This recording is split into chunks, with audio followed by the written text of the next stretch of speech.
Alright guys, welcome back to the channel. Now before I even get into this video, here's a before clip of the exhaust the morning that I took it to my uncle-in-law's house to get the new exhaust put in.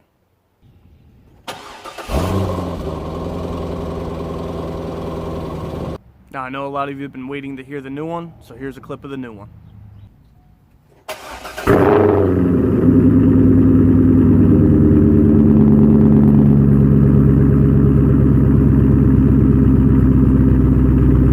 Now unfortunately when I was at my uncle-in-law's house I did not make any videos of the installation for a couple of reasons. One, my uncle-in-law is very meticulous and very calculated on what he does, so half the time we spent talking about what we were going to do, and the other half of the time we actually did what we needed to do.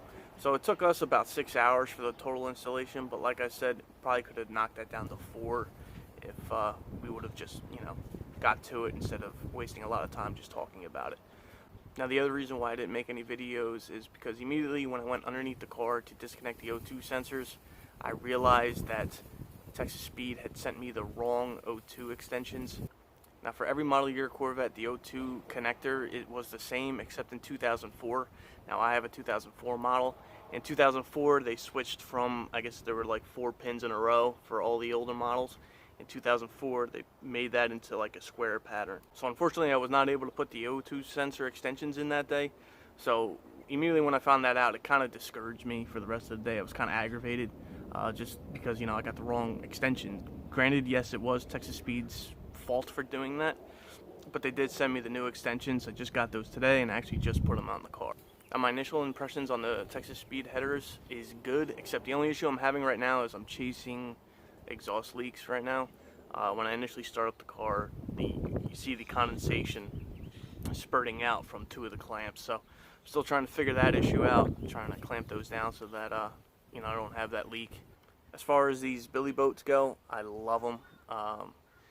I drove a little bit on the way home at highway speeds. Yes, they do drone, obviously. I mean, when you're getting on the throttle a little bit, it makes an awesome sound, and that's exactly what I wanted. Once you hit like 65, 70, I mean, the drone went away. I mean, it was just like driving on a stock exhaust. I had no issue with drone at highway speeds. I had my wife in the car. We had a conversation the entire way home. It's not like we were shouting or yelling at each other just to have a conversation. So the drone is not that bad for me personally. I mean, other people, everyone's going to have a different opinion on how much drone is too much. But for me, it's an awesome sound and I have no regrets so far. Now for the rest of this video, I'm just going to go through and talk about the installation of it. Easy part was obviously taking the old exhaust out, but I'm going to walk through each step on what we did that day. And hopefully if you have any questions, just please comment down below. I know I was already talking with one subscriber on his exhaust, so if you have any questions about the system, any parts of the installation that you need clarification on, please comment below and I'll be happy to answer those questions. Alright guys, first we're going to start in the back of the car. When you unbolt the stock exhaust from the pipes just ahead of the axle here, the only issue I had to remove those is I did have to undo the sway bar here. So you undo these 2 bolts, 2 on each side, and then the sway bar will just swing down. You don't have to take it all the way off. You can just leave it on the end links.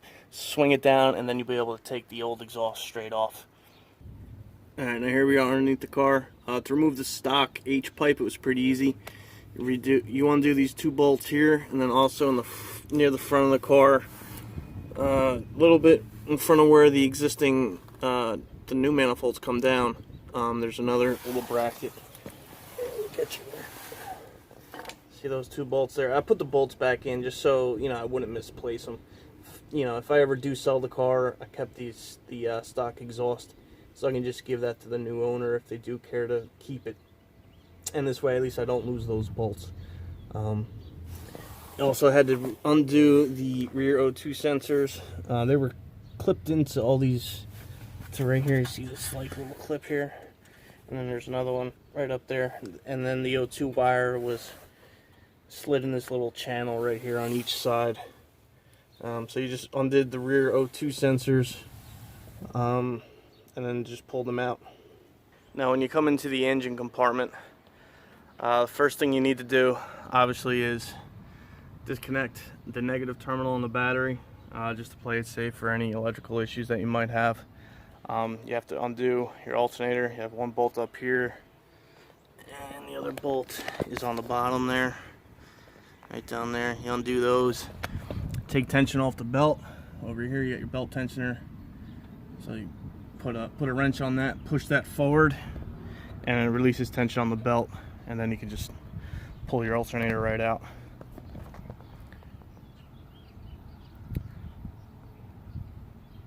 Then once you do that, you can start removing all your plug wires and then your spark plugs.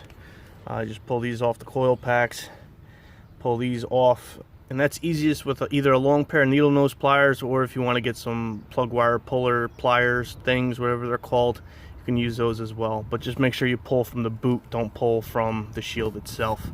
One thing to note, you will notice right now that there is no air system on the Texas Speed headers. I'm not sure, which other manufacturers don't have it, but I know there's a few that don't. I did remove it, and then in your fuse box, when I get over there I'll show you which fuse it is, but just pull that fuse out and the air pump system won't work anymore. I didn't totally remove all the piping. You see that some of it's here, and actually over there on the passenger side I didn't take that off yet. In order to take the piping routes from the driver's side here and then goes around the back of the engine, so to take that pipe off, there's actually a bolt. I believe it's on the back of the driver's side head. Just got to undo that bolt slightly, and then you can take that bracket right off. I didn't go that extent. In order to do that, you got to take the intake manifold off. Maybe at some point I'll be switching this manifold out, and when I do that, then I'll take that pipe off, but I didn't want to do it now. And then at some point I will get underneath the car here and pull the air pump off and pull the rest of the tubing off as well. And then once you unplug all your plug wires, you can pull all the spark plugs out. And then in order to get the existing manifolds out, you also have to take off the coil pack. I forget how many studs. Take that off. 1, 2, 3, 4, 5. Looks like there's 5 studs that take the coil packs off. So undo those 5 studs on each side. You got to do both the driver and the passenger side. Take off your coil packs, and then undo all your header bolts. Alright, and then once you undo your header bolts, there's 6 header bolts on each side. You can start to pull your headers out. They do come out the top. We tried going out the bottom with them. That didn't work. So they do come out the top. You do have to push some hoses around in order to get there.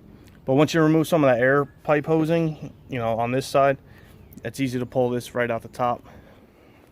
The one additional step that you do have to take on the passenger side is you do have to take your dipstick tube off. Undo this bolt here. Let's see if I can get that for you. Yeah, undo that bolt there, and then you just pull your dipstick tube right out. Now once you have all the plug wires out, the plugs out, the existing manifolds off, the coil pack brackets off, you can begin to put in the new headers. Now the driver's side header, we did get in through the bottom. I'll show you in a minute, but we had to undo the driver's side motor mount, and then use a floor jack to jack up the one side of the engine. Just to give us that little bit of extra room that we needed to get the header in from underneath. Passenger side, we were able to get the header in through the top. I wasn't able to do it myself, but my uncle-in-law, he's a little bit more patient than me, like I was saying at the beginning of this video. So he was able to get the passenger side header in. I was at the bottom of the car, kind of pulling it and pushing it from underneath, and he was able to shimmy it through from up above. So yes, it was a little tight, but it wasn't too tight. It probably took each side maybe 5-10 minutes to get each header in. And then here in the fuse box, you'll see the air pump is fuse number 50. So fuse 50 is the third slot down. So it was that 20 amp right here that's now missing. So you just pull that fuse, and that will disable the air pump. Now the air pump is underneath the driver's side headlight. In order to actually get to it, you just undo these bolts here that are underneath the driver's side headlight.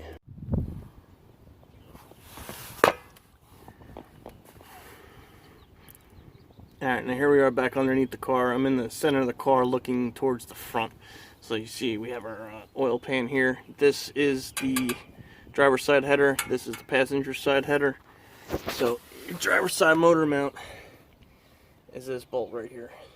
Just undo that bolt all the way, and then you can, like I said, you just jack up the one side of the motor, and it gives you that little bit of room here to get a little bit extra room here to get this header in.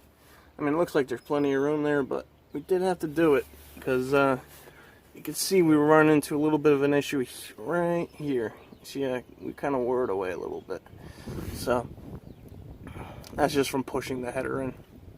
So once we jacked up the one side of the motor, it went in pretty freely. And over here on the passenger side, you know, again, you can see it looks like there's a lot of room there. Well, not really, but he was able to get it in. Like I said, I wasn't able to. I kept hitting right in here. So, but like I said, I was underneath the car pushing and pulling, and he was able to work some type of angles to get this in. So, and once you have those headers in, you just take the supplied O2 extensions. Like I was saying, see, these are the square ones. I actually did bring the other ones out here. If you have a C5, like a 97 through, I think, 2003, they all use this connector. But as you can see, 2004, they changed the connector to the square connector. It's kind of hard to see that it's square, but it is square. So, I had this, but I needed that. So that kind of ruined my day. Now, as you see, you just plug those O2 sensors in. I did have to do like one in the car before we actually put the other header like fully in.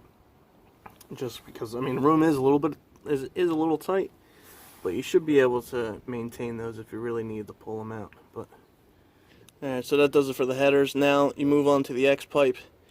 You see, they gave you these clamps, these band clamps here, to put around, you know, because Texas Speed headers and X pipe is pipe and pipe, so they give you these bands. Now this is where I'm having, actually it's on the passenger side, having a little bit of a leak issue here.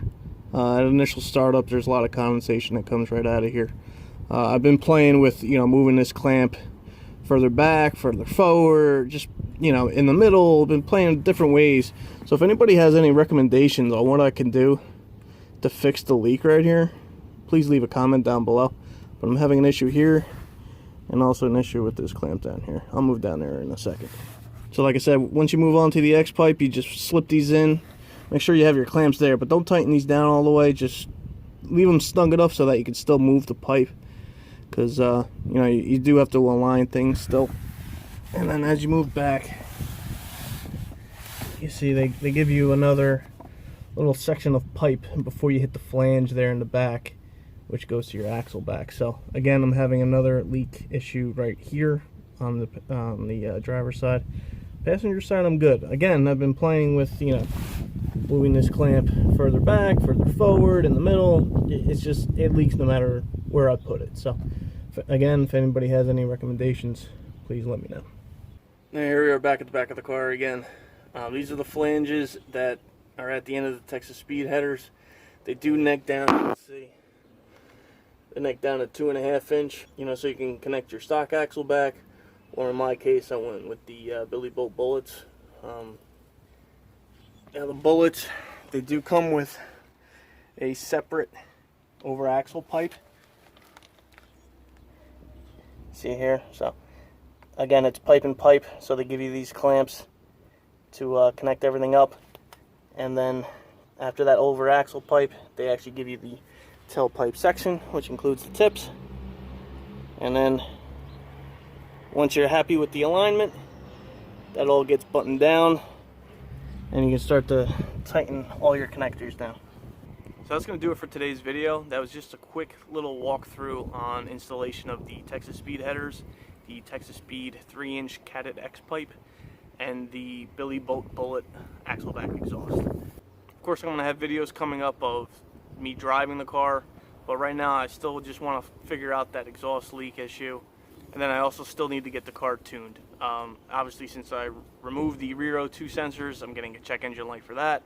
I removed, or actually pulled the fuse on the air system. I don't think I have the check engine light, but that code didn't pop up yet. Maybe it's still to come. So I'm probably going to head down to East Coast Supercharging. They're about 45 minutes drive from me, so I can get on their dyno and get this car tuned up. If you like this video, please give me a thumbs up, and if you haven't done so already, please subscribe. Thank you, and have a great day.